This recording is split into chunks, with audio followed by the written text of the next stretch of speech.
From our Toronto studios, this is the Muslim News on Muslim Network TV. Assalamu alaikum, I am Ahmed Ramadan. The United States has condemned recent violence in the Palestinian territory of the occupied West Bank. This and more on our show today. UN human rights expert Francesca Albanese hit back at U.S. sanctions, calling them obscene and politically motivated. The U.S. imposed sanctions Wednesday, accusing Albanese of urging International Criminal Court action against U.S. and Israeli officials. She recently named tech firms Amazon and Microsoft for aiding Israeli occupation alongside numerous other companies in various sectors. Albanese is the UN Special Rapporteur on the occupied Palestinian territories. She says the sanctions are punishment for exposing Israel's actions in Gaza. In a post on X, she wrote, "The powerful punishing those who speak for the powerless is not strength, but guilt." Speaking to Al Jazeera, she vowed not to be silenced. The European Union also condemned the move. EU spokesperson Anur Al-Anouni said Brussels deeply regrets the decision and reaffirmed support for the UN human rights system. A federal judge has temporarily blocked President Donald Trump's executive order limiting birthright citizenship. Judge Joseph LaPlante ruled that denying citizenship to U.S.-born children of non-citizens would cause irreparable harm. Calling citizenship the greatest privilege that exists in the world, he sided with the American Civil Liberties Union, or ACLU, and immigrant rights groups. The ruling allows the case to proceed as a class action, applying the block nationwide. A preliminary injunction was also issued, though it has been delayed by 7 days for a possible government appeal. The ACLU hailed the decision, saying it shields every single child from what they called a cruel and unconstitutional move. Trump's order, issued in January when he returned to office, sought to deny automatic citizenship unless at least one parent is a U.S. citizen or legal resident. Legal experts say the policy clashes with the 14th Amendment of the U.S. Constitution. In a statement, Canary mission denied that it collaborated with the Department of Homeland Security, or DHS, or any U.S. administration. The pro-Israel group has targeted pro-Palestine activists for at least a decade, with its website publicly listing students and professors it accuses of holding anti-Israel views. The site has also faced accusations of doxing and smearing critics of Israel policies as terror supporters. DHS admitted to using Canary Mission's website to identify Free Palestine student activists for possible deportation. Testifying in a Boston court, senior DHS official Peter Hatch said a special Tiger team reviewed names from Canary Mission. Hatch clarified the agency had no direct contact with the group, but it used its database, which is publicly accessible. The revelation came during a trial involving Harvard's Faculty Association and the Middle East Studies Association, who argued the government's actions violated First Amendment rights. The judge pressed DHS on how names were flagged. Plaintiffs claimed the crackdown was aimed at silencing pro-Palestinian speech. President Donald Trump announced a sweeping 35% tariff on Canadian imports starting August 1st. In a letter to Canadian Prime Minister Mark Carney posted on Truth Social, Trump said the tariff is a response to Canada's alleged failure to help curb the U.S. fentanyl crisis and its retaliatory trade measures. Canadian officials dispute the claim, saying fentanyl shipments from Canada to the U.S. are rare and point to recent steps taken to tighten border enforcement. The new tariff will apply on top of existing sectoral duties. Trump warned goods rerouted to bypass the tax will face even higher duties. He invited Canadian companies to relocate production to the U.S., promising fast-track approvals. If Ottawa counters with more tariffs, Trump said those would be added to the 35%. He also accused Canada of unfair trade practices, including massive dairy tariffs of up to 400% and other barriers that worsen the U.S. trade deficit. Trump said the imbalance threatens both the U.S. economy and national security. President Donald Trump says he plans to impose blanket tariffs of 15 to 20% on most trading partners, raising them from the current 10%. He downplayed fears that the move could trigger inflation or hurt the stock market. Trump told NBC that tariffs are well received and markets are hitting a new high. He dismissed toy giant Hasbro's warning that prices may rise. Trump urged companies to produce goods in the U.S. to avoid hikes. On Ukraine, Trump announced a new NATO deal where the alliance will pay 100% for the U.S.-supplied weapons sent to Ukraine. He hinted at a major statement on Russia Monday and defended Defense Secretary Pete Hegseth after a brief pause in arms shipments. Senator Lindsey Graham's proposed Russia sanctions bill now has Trump's support, and Trump said he expects it to pass in the Senate soon. The United States has condemned recent violence in the Palestinian territory of the occupied West Bank, including attacks by Israeli settlers on the Christian town of Taiba. State Department spokesperson Tammy Bruce called the violence criminal and said all civilians, especially Christians, must be protected. She emphasized the Trump administration's commitment to religious freedom and civilian safety. Taiba, the last wholly Christian Palestinian village, was targeted in recent arson attacks. Bruce stressed protecting Christians is a priority for President Donald Trump and Secretary of State Marco Rubio. She noted that Trump has signed an executive order against anti-Christian bias, but declined to comment on the Israeli army's role in the region. Since the start of Israel's genocide in Gaza in October 2023, at least 994 Palestinians have been killed and more than 7,000 injured in the West Bank, according to Palestinian officials. The International Court of Justice last year declared the Israeli occupation illegal and called for settlement evacuations. Sequoia Capital is under fire after 1,125 tech founders from more than 1,000 startups demanded action against its partner, Sean McGuire.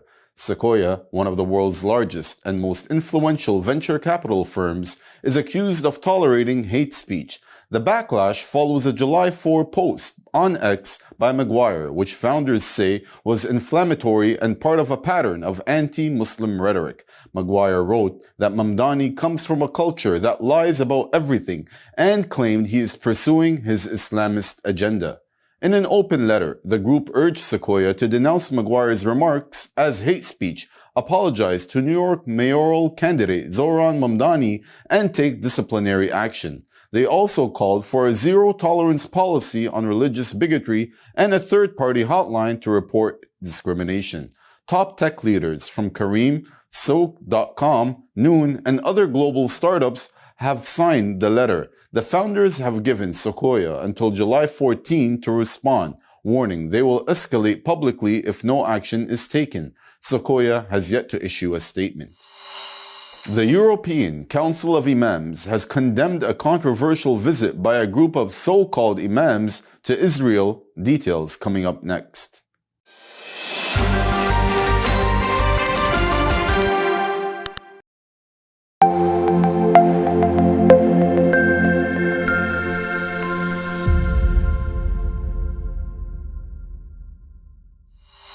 New Mexico residents exposed to radiation from the 1945 Trinity test may finally receive compensation 8 decades after the world's first atomic bomb explosion.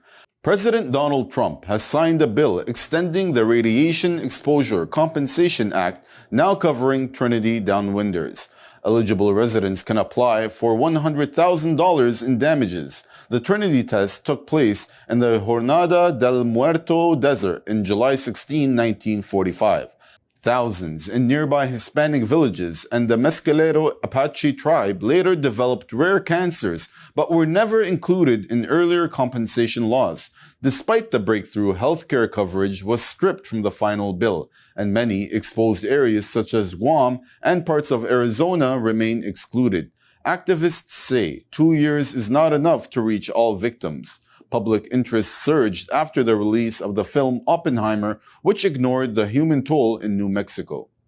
The Justice Department urges eligible victims to await filing guidance. Israel killed at least 58 Palestinians and injured dozens in attacks across Gaza in the past 24 hours. Among them, 10 civilians were gunned down while waiting for aid in Rafah. Strikes also hit Jabalia, Al-Shati, Deir al-Balah, and Khan Yunis, killing women and children sheltering in schools and tents. The UN says nearly 800 Palestinians have died near US-run aid sites and convoys in recent weeks. The UN Refugee Agency, or UNRWA, condemns Israeli plans to forcibly move civilians to Rafah, warning it would create a massive concentration camps. In a separate attack, another journalist, Ahmed Abu Aisha, was killed, bringing the total number of slain media workers to 229. Israel also reported the death of Golani Brigade commander in combat. The International Criminal Court has issued arrest warrants for Israeli leaders as genocide charges loom at the World Court. The European Council of Imams has condemned a controversial visit by a group of so-called Imams to Israel, calling it a betrayal of Islamic and humanitarian values. In a statement, the Council said, delegation met with criminal figures in Israel amid its deadly war on Gaza. It stressed these visitors are unknown to Europe's Muslim community and have no ties to trusted religious institutions.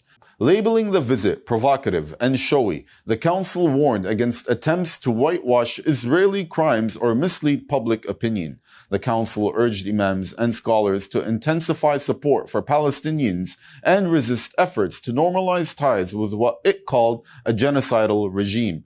Egypt's Al-Azhar and Grand Mufti Nazir Ayad also slammed the visit, calling the delegation morally blind and religiously misguided.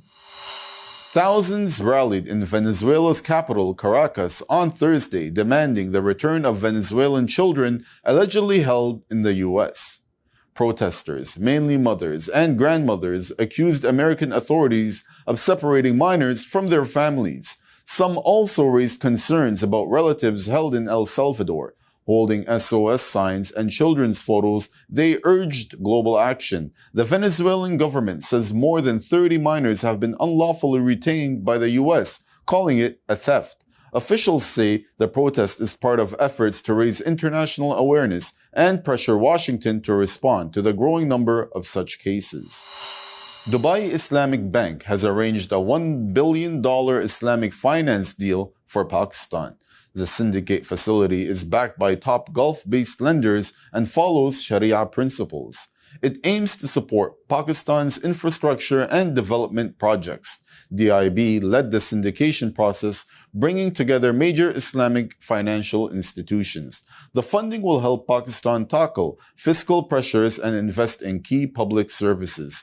DIB's group CEO said the deal shows strong Gulf investor confidence in Pakistan's economy and Islamic finance leadership. The agreement offers Pakistan a non-Western, Sharia-compliant funding alternative. It reflects growing interest in Islamic sovereign finance across the region. Africa's digital economy is expanding rapidly, driven by growth in fintech, e-commerce, and artificial intelligence. But legal systems across the continent are struggling to keep up with the pace of innovation. Experts say Africa must urgently develop a future-ready legal workforce. Lawyers who understand both legal frameworks and the complexities of the digital age.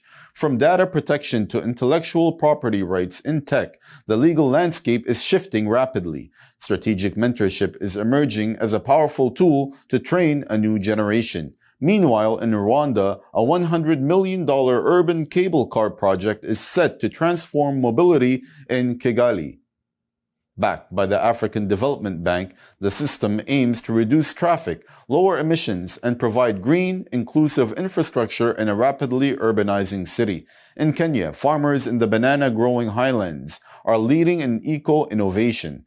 Instead of discarding banana stems, entrepreneurs are turning them into biodegradable hair braids. This circular economy project is helping reduce plastic pollution, supporting booming beauty industry, and create sustainable income for rural communities. The United Nations has raised the alarm over growing health risks to older adults from climate change. In its Frontiers 2025 report, the UN Environmental Programme says heat waves, floods, and melting glaciers are putting millions in danger. Heat-related deaths in people older than 65 have jumped by 85% since the 1990s, mostly in poor urban areas.